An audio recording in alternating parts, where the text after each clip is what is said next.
Senior Labour Senator Stephen Conroy has announced he will retire from the Senate.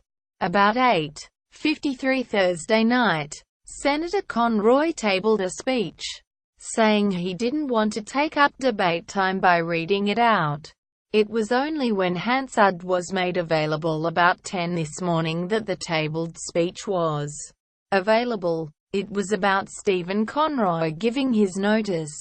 Labour's Senate leader Penny Wong didn't know her deputy was resigning. Labour Deputy Leader Tanya Plibersek was similarly blindsided. She was giving a press conference this morning when a reporter asked her about the news. Her awkward reply made it clear she had no idea about the resignation. Acting leader of the Labour Party at Tanya_Plibersek was unaware of Senator Stephen Conroy's retirement. #Auspols https://t.co/wixwe2e25. Opposition leader Bill Shorten is in Canada. He received a text message from Senator Conroy but was not able to speak to him until this morning. After 20 years in Parliament and longer as an alt-right warrior, Senator Conroy wanted to leave to head an unidentified industry group and to spend more time with his family. Labour sources said today. There is no scandal, no health crisis, one source said. The London-born senator said in his speech, "You should always go out on top. This week as captain of the parliamentary soccer team I scored a hat-trick. It must be time to say farewell. When you resent being in Canberra because you are missing your daughter's soccer training, it is time to retire from the federal parliament." Senator Conroy was re-elected in the double dissolution poll, but sources said he wanted to help with selection of a new ALP national secretary and creation of the new Labour frontbench. His speech praised Mr. Shorten, Ms. Plibersek, Jenny Macklin, Wayne Swan and former Prime Minister Julia Gillard, and even left-wing factional foe Kim Carr was saluted. Much maligned, a passionate advocate for unfashionable economic policies but a Labour warrior. Quote, Senator Carr wrote, "If there was a tough battle in the Senate and you needed a wingman, you would always want Kim Carr next to you. People have always misunderstood our relationship. It is based on two simple things: trust and mutual respect. In the 25 years I have worked with, fought with and struggled together with, Kim Carr has never broke his word." His most glowing references were to wife Paula Benson and 9-year-old daughter Isabella. "It is often commented that Isabella has me wrapped around her little finger. But who could not be when confronted by such a smart, kind, considerate, funny and loving, no longer little girl?" He wrote, "She increasingly misses me when I can't be at soccer training or a match. She would love me to attend at least one assembly a year and be there when she gets an award.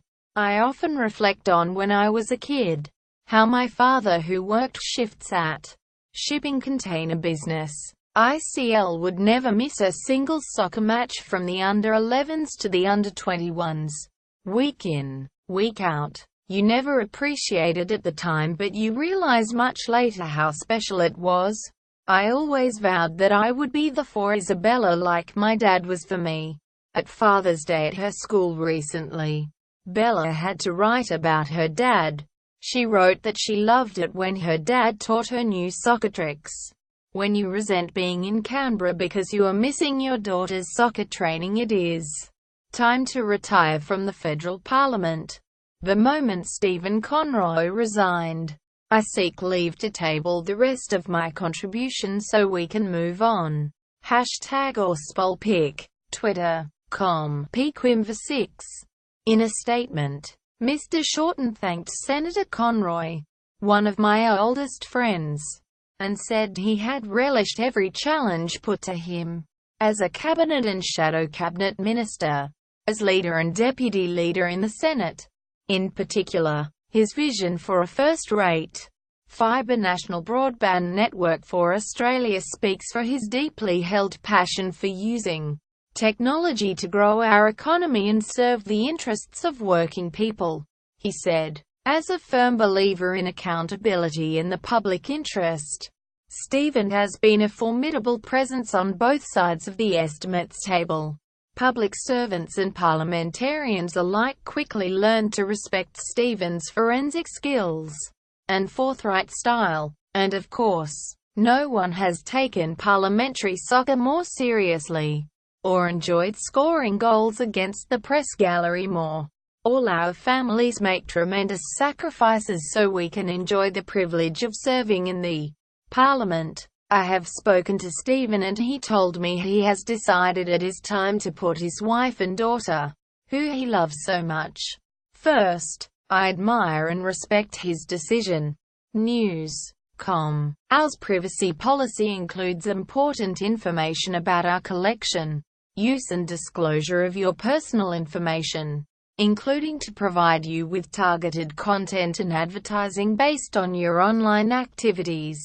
It explains that if you do not provide us with information we have requested from you, we may not be able to provide you with the goods and services you require.